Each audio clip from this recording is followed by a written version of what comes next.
Bonjour à vous, dans l'actualité, on voit beaucoup de youtubeurs, d'influenceurs, de personnes qui proposent du contenu pour les jeunes généralement, se positionner en direct de la crise et faire des alliances avec des organismes de santé publique ou des politiques. Alors ce qui a défrayé la chronique, entre guillemets, c'est la vidéo de McFly et Carlito, des youtubeurs plutôt destinés aux jeunes qui sont dans le divertissement et qui recueillent 6 millions d'abonnés à peu près, je crois, et qui ont été approchés par le président de la République pour faire un clip promotionnel pour les gestes barrières.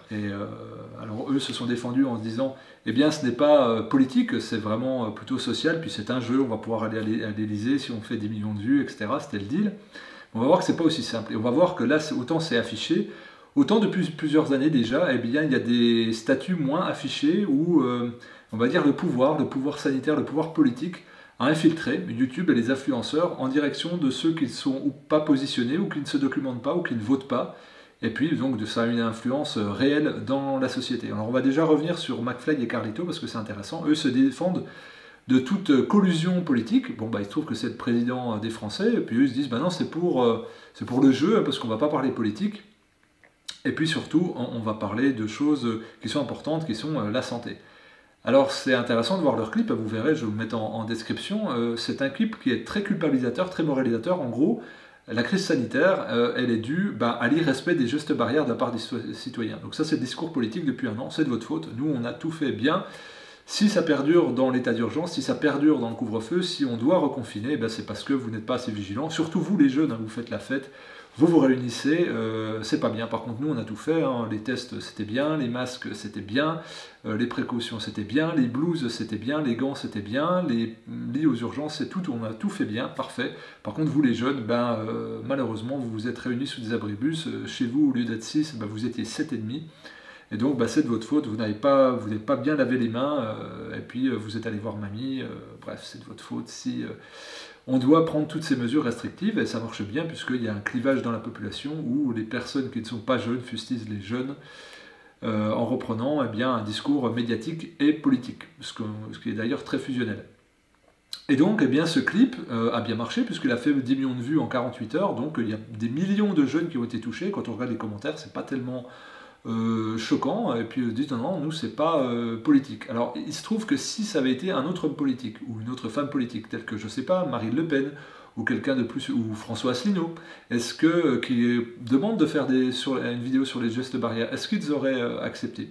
Peu probable. Peu probable aussi qu'ils aient consacré 3 vidéos, donc en fait c'est pas une seule vidéo, c'est la vidéo du test, du test du concours, de collecter 10 millions de vues, le clip, plus l'échange avec Emmanuel Macron. Donc c'est pas une vidéo, c'est 3 vidéos, en direction d'un homme qui prépare déjà ses élections et qui surtout veut persuader que sa politique sanitaire était la bonne. Donc ça, on va dire, c'est une opération de grande ampleur, on va dire de propagande de grande ampleur. Pourquoi je dis propagande? Parce que le groupe Webedia auquel appartient, et sont donc salariés ces 2 youtubeurs, appartient à un grand groupe proche d'Emmanuel Macron et du pouvoir. Et donc, évidemment, il y a une collusion. Et ça pose problème. Et pourquoi propagande? Parce qu'il y a aussi, dans les commentaires, on voit ce sont des moteurs, des bots, ce qu'on appelle des bots, des algorithmes, avec des faux profils créés uniquement pour commenter, avec des mots-clés particuliers qui aident à faire remonter la vidéo. Alors, qui a déclenché ça? Les youtubeurs s'en défendent. Alors, qui avait intérêt à ce que cette vidéo marche très bien et puisse remporter haut la main ce concours pour avoir le droit de parler, non pas de politique avec le président, non pas de la crise sanitaire avec le président, mais des anecdotes, c'est-à-dire lui donner une image sympathique, puisqu'il ne sera pas sur le terrain sur lequel il pourrait être en difficulté, donc il pourra conquérir un nouvel audimat qui s'en moque de ce qu'il fait, de qui il est, et peut-être qu'il votera l'année prochaine.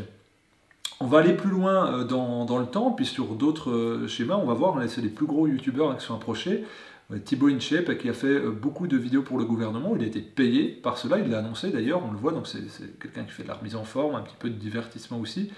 Et donc c'était pour intégrer l'armée, c'était aussi pour le service civique, voilà, donc c'est des valeurs plutôt positives.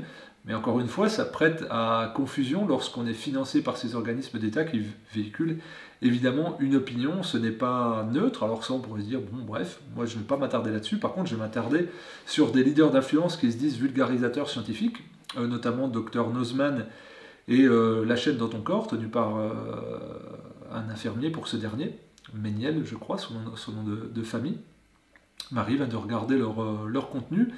Et puis, ils ont fait des vidéos, on va dire, extrêmement favorables à la politique sanitaire actuelle, et puis surtout très favorables aux injections et à l'immunité artificielle. Et alors j'ai cherché un petit peu, puis je me suis rendu compte qu'il y avait une vidéo, que je vous mets en lien, qui date de 2018, un reportage de Canal, où c'était ces influenceurs qui proposent la science. Et à la fin de cette vidéo, on voit Jérôme Salomon, donc le directeur de la santé en France, qui nous dit eh bien, qu'il a payé, rémunéré ces deux influenceurs, donc Dans ton corps et Dr Nuzman, pour parler des bienfaits eh bien, des injections en vue d'une immunité artificielle.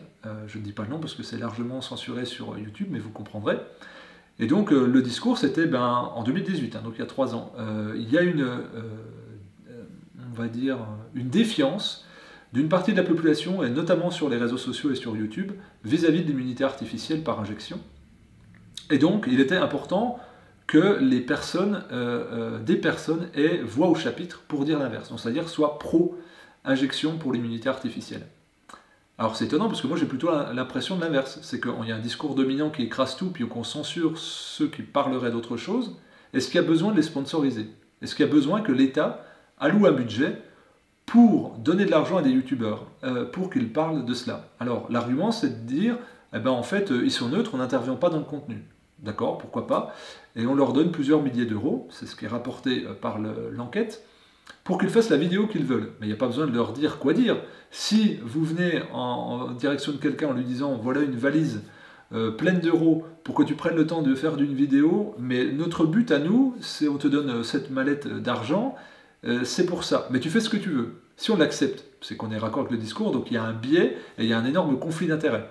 Et donc ça a dû être reproduit plusieurs fois, donc les deux personnes ont accepté, ont fait des vidéos dans ce sens-là, et donc à ce point-là que une des dernières vidéos de Dr Nuzman cette année au sujet de l'immunité artificielle par injection, ils disent, il précise au début, je précise que j'ai reçu aucun argent, je suis en lien avec personne.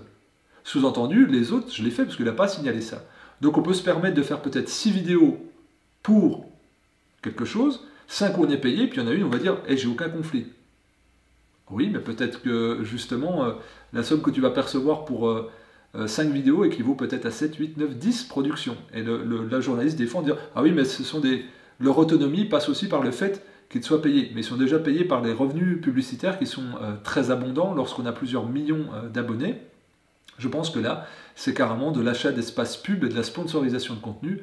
Et il suffit de dire à un journaliste dans une rédaction qui signe dans une rédaction précise, il n'y a pas besoin de le dire, d'orienter tel ou tel sujet, il sait si ça va plaire à son comité de rédaction ou pas. Et si on a envie de retoucher un chèque de la part de l'État, il suffit juste d'être conforme à ses attentes. Donc c'est un biais, évidemment, il n'y a pas de liberté là-dedans. Et donc c'est intéressant de voir qu'en fait ces vulgarisateurs scientifiques sont rétribués directement par le gouvernement pour avoir une certaine approche vis-à-vis d'un certain problème. Et donc on voit qu'il y a des moyens de production, et donc c'était très intéressant aussi de voir les vidéos qu'ils ont faites dès que l'instant que l'immunité artificielle par injection a été proposée. Par contre, il n'y a eu aucun mot sur les autres approches thérapeutiques depuis 1 an. C'est-à-dire on n'en parlait pas. Ça, c'est un phénomène pour moi qui est important à détailler, puisque à eux deux, ils représentent plusieurs millions de personnes, ils ont une grande influence, et que du coup, c'est peut-être cette audience qui ne va pas chercher des informations ailleurs et qui attend de ces chaînes une vulgarisation, un contenu très ludique, avec des blagues très courts, un format sympathique, mais on ne va pas chercher la sympathie lorsqu'il s'agit de sa santé, on va chercher de l'information factuelle. Et là, en l'occurrence, même s'ils disent nous on fait recouper, mais oui, mais recouper par qui? Et recouper par quoi? Et en l'occurrence, là pour Dr Nuzman, quand il dit je vais faire recouper par telle personne, il mettait la chaîne YouTube de cette personne en parlant de l'immunité artificielle par injection, c'était un jeune qui n'avait même pas 20 ans et qui était passionné de biologie. Donc on se dit, ça fait pas très, très sérieux. On aurait pu aller voir un généticien, un épidémiologiste, quelqu'un qui est spécialisé sur le système immunitaire, mais non, c'est pas le cas. Et sort qu'en plus on se donne la particule docteur, alors qu'il n'est pas... Je ne crois pas qu'il ait fait d'études scientifiques non plus. Donc il y a une confusion dans les genres, et on voit bien le positionnement qui est fait durant cette crise sanitaire, et surtout le rapprochement très puissant qui est fait par le pouvoir. D'ailleurs, il y avait des directives de la HAS, donc la Haute Autorité Sanitaire, qui en novembre a dit il faut, pour faire pression pour l'injection artificielle au niveau de l'immunité, faire pression par tous les biais d'influence possibles, dont les réseaux sociaux et dont les influenceurs. Et d'ailleurs, on le voit très bien, puisqu'on voit des youtubeurs très célèbres.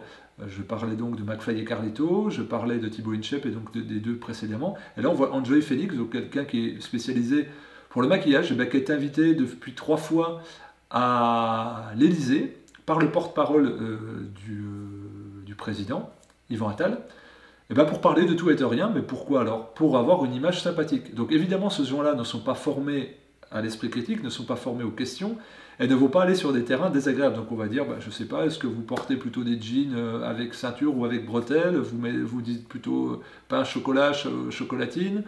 Vous préférez quand il pleut ou quand il pleut pas? Et votre femme, vous la préférez maquillée avec un peu de bleu ou avec un peu de vert? Voilà, ça va être des questions de ce genre-là. Donc on ne peut que ressortir gagnant de ce genre d'initiative. Évidemment, on est dans un processus électoraliste ou alors d'acquisition d'un nouveau public, mais en aucun cas d'esprit critique. Et donc là, on va donner beaucoup d'informations à des gens dont ce n'est pas le métier de traiter des informations, c'est-à-dire des journalistes.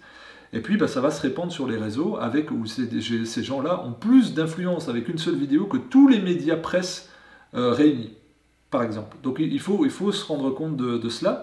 Et donc ça fait, c'est de la fausse information, puisque soit elle est tronquée, soit elle est biaisée, soit elle est financée. Et donc là, on se rend compte que d'un côté, il y a de la censure dès l'instant qu'on aborde certains thèmes.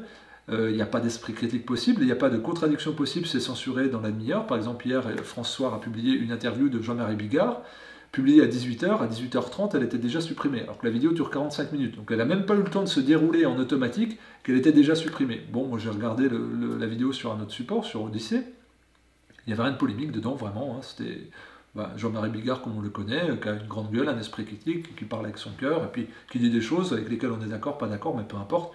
Il était ni insultant, ni discriminant, il mettait la vie de personne en danger, il émettait des avis, la moitié du temps il a parlé d'art, et puis la moitié de l'autre temps il a parlé on va dire, de la politique sanitaire actuelle et ce qu'il en ressentait. Bref, un débat ouvert. Et donc, vous allez avoir certaines chaînes YouTube qui vont avoir du contenu supprimé, bloqué, déréférencé, qu'on ne va pas trouver, puis d'autres mises en avant dans les tendances, et puis qui vont être payés aussi par le gouvernement. Par contre, ça ne concernera qu'un type de discours. Et ça, c'est gênant. Ça, c'est gênant dans le modèle démocratique, c'est gênant en temps de crise sanitaire où non seulement le Parlement n'est plus convoqué, le Sénat n'est plus consulté, et le peuple n'a plus de possibilité de s'exprimer, et quand il essaye de le faire librement, puis de manière contradictoire, peut y avoir censure ou discrimination, ou attaque ad nominem, ou alors des mots étiquettes comme complotistes, rassuristes qui viennent coller. Et par contre, là où le peuple peut s'exprimer, où les médias, où les influenceurs, entre guillemets, peuvent s'exprimer, ça va être à travers un discours qui va être promu déjà de base dans les médias, donc qui va correspondre à une idéologie de masse. Et donc c'est intéressant de voir ça, je vous mets tous les liens en description, allez regarder, je vous donne aussi 2 vidéos critiques autour de McFly et Carlito qui sont très intéressantes et qui montrent les enjeux de pouvoir, les collusions d'intérêts, tous les réseaux aussi qui existent, et puis les moyens technologiques employés, ce qui semble être de plus en plus utilisé. Qu'est-ce que ça nous incite à nous? Eh bien, de faire preuve d'esprit critique et de bien nous renseigner quand une personne parle, au nom de qui elle parle, qu'est-ce qu'elle a comme intérêt, financier ou autre, à quel réseau appartient-elle éventuellement, et puis est-ce que c'est désintéressé, quelles sont ses sources, et quand on dit j'ai recoupé avec plein d'études, oui mais quelles études? C'est tellement facile de les biaiser, on l'a vu avec les scandales répétés du Lancet, sur plusieurs études, donc notamment sur des traitements possibles sur la Covid.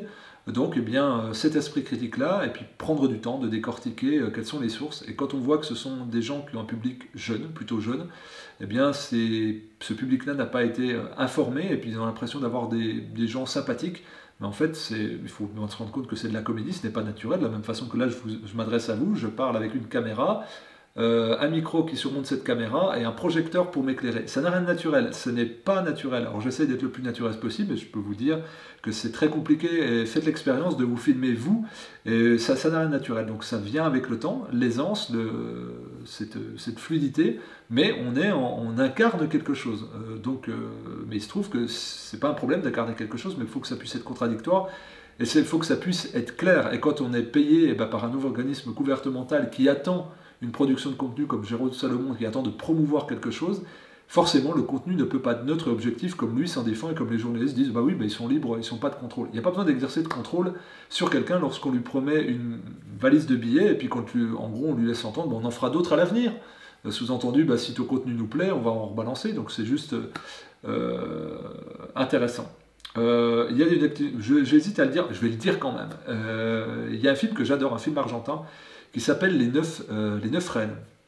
Un film policier qui est vachement bien, qui date d'il y a une quinzaine d'années, je pense, et qui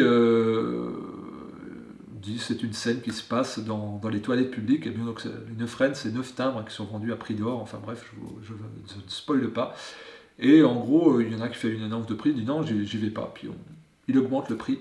Et puis la personne doute au bout d'un moment et lui dit ben finalement dans ce monde-là, ce ne sont pas les prostituées qui manquent, c'est simplement l'argent.